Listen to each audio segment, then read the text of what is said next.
All right. Hey, welcome back to another Black City Coffee vlog. I look like a air traffic control.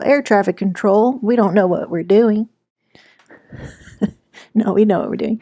Okay, in this video, I wanted to share with you guys, like I said, we're still trying to find a facility, and I was feeling actually pretty good, even though we had come up against that little road bump of it seeming like a really good place, and then like, boom, no, it's not. Because I feel more confident and I feel that I have a little bit better grip about the list of things, which you can see here. And also, I had a meeting with one of those people that help you set up your business from the SBA, I guess Small Business Association or something like that. Anyway, it was really insightful meeting with her. It was a Zoom meeting like this. And one of the biggest things that I picked up from our meeting, and it was like a solid hour of just like talking. One was like the emotional support. So she was a woman who had been in business for herself and also being in business with her husband. And they did that for 20 years. And they were like chefs, I believe, or something like that. So service industry, husband and wife, entrepreneurs for a long time. She got me, okay? Got me in that. She understood the things that I was telling her, and she could relate to what I was telling her about why we want to move into coffee, the struggle of kind of like being your own visionary and not just like being a cog and a part of a company, like starting from scratch, knowing zero, and jumping into an industry that you're not used to. So on an emotion level, calling somebody like that who has experience and stuff like that, I think that was one of the big things I think that helps small businesses. And like when you're starting up, support is such a big deal. It is such a big deal. Second thing that I learned, I was telling her that as I was looking for facilities, I would ask, does it have this? Does it have that? Can I do this? Can I do that? She's like, no. When I was getting facilities and trying to find facilities and, negotiate with brokers and landlords and stuff like that, I didn't ask them. I told them. I told them what I was going to do. And I was going to make it happen. And I was going to do it all, all on the up and up and bring it to code and health, building and safety and all that stuff. She'd say it in a nicer way, of course. And I would say it in a nicer way too. But that was one of the biggest things I picked up from our call together. I was like, oh, I've been asking. I've been sort of maybe timidly asking. I've been maybe sort of giving off a weak vibe, a nervous, anxious, unexperienced vibe. Now, I'm sure they don't mean to think that about me, but that doesn't really, that's not necessarily what they're thinking. But what that in turn means, the bottom line of nervousness and anxiousness and basically listening to somebody who's not confident, means a liability for them. Pause. A liability for them. So in the art of like negotiation, which I'm actually reading a book on negotiation. I picked up my book again to read it again because life is all about negotiation. And I have good negotiation skills. I use them all the time in my marriage. I use them all the time in my existing business. I'm good at it. And I don't know why I didn't think to transfer these skills here. This incredible fear of being an imposter, this self-doubt is crippling in a lot of ways. But as I'm getting aware to it, I'm learning that that's such a silly belief that I have about myself in coffee, and that I'm going to slowly drop that, if not quickly drop it, just to help things move along quicker and easier for me. The more that I can kind of pony up and be more confident with what I'm learning and doing over here and exhibiting that and showing that to people that are supposed to take a chance on me, the better. All right. So take that from what you will. All right. So confidence. Okay. So those are the two biggest things that I got from the call, amongst them a bunch of other stuff, which I'm going to break down for you right now. Okay. So here's my little list as I'm systemizing, finding a facility, getting all the information that I need to accurately plan, and also still allow for flexibility in the planning process.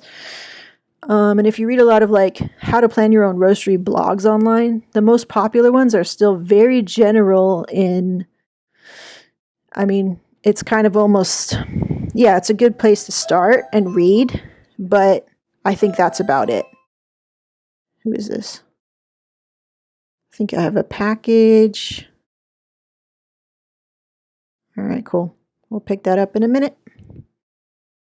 All right, here's a list. Number 1, here's what you're doing, and you're not, it's going to be step 1, and you're going to have a list. This could be a Google sheet. That's what I'm using. It could be a piece of paper. It could be whatever you like, but you're going to name it pre-plan roastery or something like this. You're going to pre-plan. Okay. And in this pre-plan, you're going to have, I'll show you what mine looks like. It looks like this. I've got site locations that I'm possibly looking at, that have kind of like passed my test in terms of like, is it the square footage that I want? Is it within the cities that I want? Blah, blah, blah, right? So we've got the site address, square footage, the map, the listing, how many units are available, any notes, city approved. Okay. So things like that. Next, know the zone that you can be in. So for example, I'll go in and research a spot. Like I'll go to Google Maps. Once I find something on, say, LoopNet, I'll take that address, I'll go into Google Maps, and then I'll freaking look and I'll see.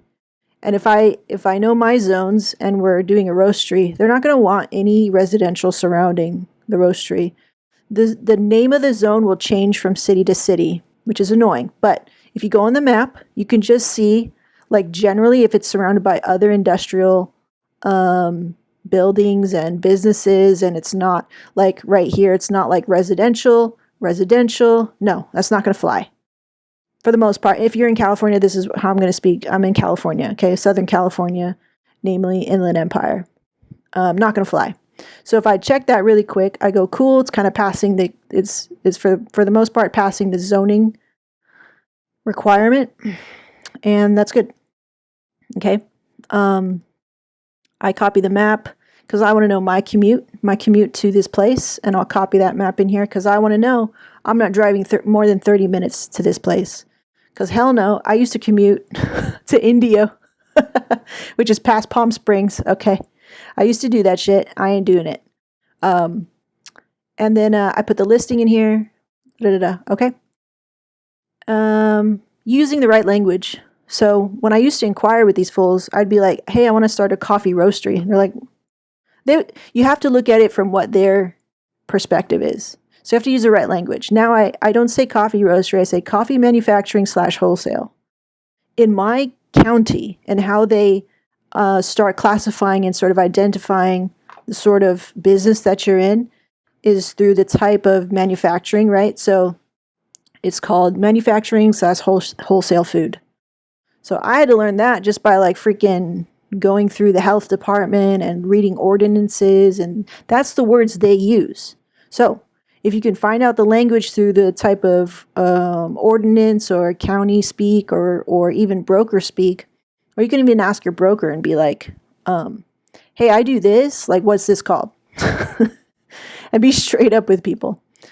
But yeah, using the right language, I didn't know that for a solid, I don't know how many weeks I was inquiring, and maybe that's why they're like, what is that? I don't know. And they wouldn't even maybe read my email. Planning with the health department first, so you know what you need for a food facility. Yeah, so I, for the Inland Empire, or for San Bernardino County, the county handles the health department, the food permits and things like that. So I went to their website, and that's where I learned they don't call it manufacturing, they call it wholesale food, because that's what we're doing, right? It's not retail, it's not a cafe. So I went there, I read their wholesale food ordinance. Ordinance is like the document of laws and regulations, rules and regulations for the county that you shall, comply to, or else it won't be approved and you'll be shut down. So going there, reading that, reading all of the requirements like the 3-compartment sink requirement. And this is so much easier if you just call them. You can read the ordinance and you can kind of get an idea of what you want, of what you think you'll need. And then that's what I did. So I first read the ordinance to get a good idea of like kind of what I'm dealing with, so that if I do talk to an inspector, I kind of know what they're coming from, that I've read the ordinance. It's kind of like reading your textbook before coming to school. And then I wrote down all the things that I think would be applicable to us, like 3-compartment sink, drain board, mop sink, hand washing sink, grease trap, air curtain, AC. And then I wrote all this stuff down, right? And then I called the health department, and then they gave me the gist. I listed all this to them, and they gave me the gist of what is required, the size, and all that stuff. This is actually updated, which I'll need to update. I wrote some more notes down. Yeah, and then I could put in like the cost of the least amount, cost of the most amount, the link of where to find it, and then I got to do the installing cost and who to contact. The ordinance is right there, so we can refer back to it and make sure we're building to code, when it gets to that point. And then I left a note for myself. I called them on the 18th to confirm all of these things. Okay, and then since the county runs this, is going to be for any city within the county. Now, the thing I told you, that her name was Jacqueline, or Jackie, from the SBA. She said, approach clients with confidence or agents with confidence in your setup. Make people feel confident about your setup. Yeah, confidence. I was just lacking confidence, I think, in a lot of the interactions I was having with brokers or owners. And I honestly thought I was just being respectful and being like, hey, I do respect your space, but the way that they perceived that was, I guess, weak. That's what she said.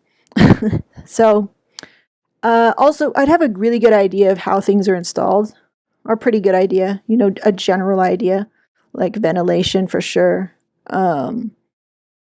natural gas hookup, things like that. So as we're doing all this research, right? I'm not a big researcher.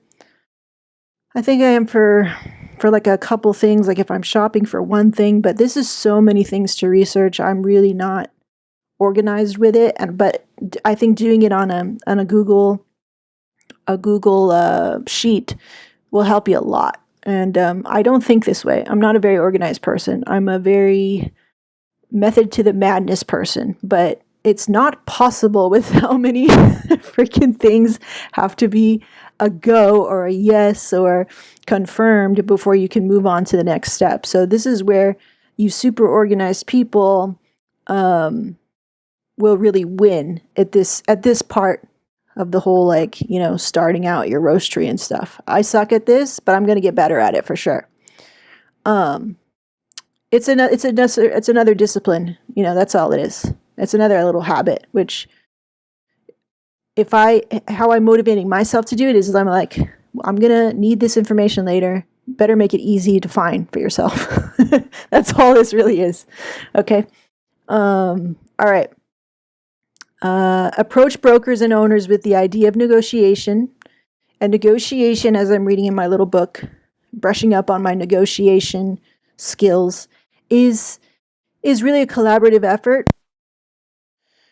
Okay, so as I was saying, we should really approach brokers and owners with the idea of negotiation, not debate, not ego, not I'm right, you're wrong, right? So even though we're coming in with confidence and we're saying, hey, I'm going to build this, all right? Don't worry about it. We're going to make it all to code, right? But we're still coming in with the idea of negotiation, which means, let's make it a win-win for both of us. You win, I win. And I think with that sort of confidence, we can really assure landowners, brokers to take a chance on us, because that's what we want them to do, right? We want them to trust us with their building. We want a really good relationship starting out. We may be there for a very long time, maybe at least 5 years, 4 or 5 years, something like that. So, we want to come in and be negotiators. And every time I say negotiate, I always think of that scene in The Fifth Element. Does anyone else want to negotiate? And the guy got shot. Oh, Fifth Element. Okay. Be the keeper of your own business / information. Lots of researching. So this is what I got from Jackie too. She's like, it behooves you to have all of the cards, right? You want to have all the cards. You want to know all the things. So the more research that you do, the better, obviously. But here's the thing, it takes a certain amount of discipline if you're not a researching person, which I'm not. I'm not organized. It took me months to realize I should put all this in a Google Sheet. Why? Because I'm not a Google Sheet person. I'm not a numbers person. I'm not organized. I don't operate like that. Not naturally. Nope. I'm a method to the madness sort of thing. I'm a quick start. I just do things. I'm a doer, which is not always a good thing, because if you don't plan well, everything can fall apart, right? So this is all about foundation. This is all about careful laying down the bricks and laying them down perfectly so that, we have a nice, sturdy, solid foundation. But yeah, it's going to be a lot of researching. But just think of it where you're doing all this research, you're really learning, you're really filling your brain up with anything. That way you have an answer to any question that may come up, or you can assuage any of the fears that come up for landowners and brokers or permit people or, inspectors, whatever. Okay. Another thing she said to me, which was a really great reminder, which was you need to put one hat on at a time. Hat meaning like we have, as an entrepreneur, we have visionary hat, we have technical hat, we have web development, marketing, advertising, researcher person, whatever, name it, okay? You have lots of hats that we wear. Now, you can't wear all the hats at one time because that means you're going to be slipping in another hat. So whenever we put a hat on, we want to be 100% that hat, 100% in that role, be present. That way we can present and be ourselves in those roles, in those hats. And we know this, you know this, I know this. That's not the point. The point is why you watch my videos, right? I say a lot of stuff you already know. It's about that reminder. It's about that emotional support. It's about that, like, even tribalism. Like, yeah, I'm in the team of, like, it's hard. Oh, yeah. Like, it's really good to have a reminder. And that we support each other. Okay. But one hat on at a time. And while you're doing your researching, you're in the researching mode, really, really, really try not to multitask or be switching in between tasks. You're not really multitasking. You're switching in between tasks too much. And it's making the focus in all of them half-assed. Right? All right. Next, after all of this stuff, also go and get a broker that represents you, the renter, or the buyer, right? If you could buy, to help speak the right language, right? They already know the language of the commercial real estate people. And commercial real estate people, they hear something different than what. So I may say, like, can I vent through your roof? What they're hearing is like, you want to put a hole in my roof and give me lots of leaks and give me a lot of trouble and be a headache and be a liability? Is that what you're asking me? That's what they hear. All right. So I get that now. All right. So we have to be a little bit like you know, we have to see it from their eyes because we're coming into their world. It's how it is. It's how it is. Unless you're freaking going to build a building from the ground up and you own it, then you got to answer to who owns it. And a lot of times they're going to be like, bro, do not touch my roof. All right, we're going to figure it out. What we're going to do, we're going to negotiate and assure them of a win-win situation. So this is good for me because like I said, I know how to do this. I know how to do this. So I'm going to do it. Okay. So there you go. I hope that was helpful. You know, here we are. We're going to do it. We're going to find a facility. We have to. I can't stay here. Yeah, it's not feasible. So we're going to do it. We're going to find it.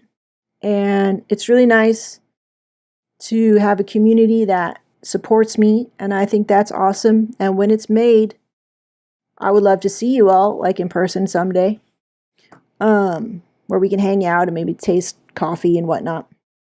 But until then, this is what it's going to take.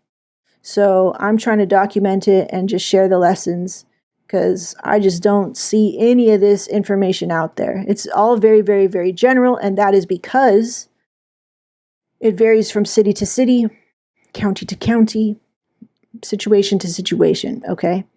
But I think at least you will get my side of the story. Hope it helped. We'll see you in the next video. Bye.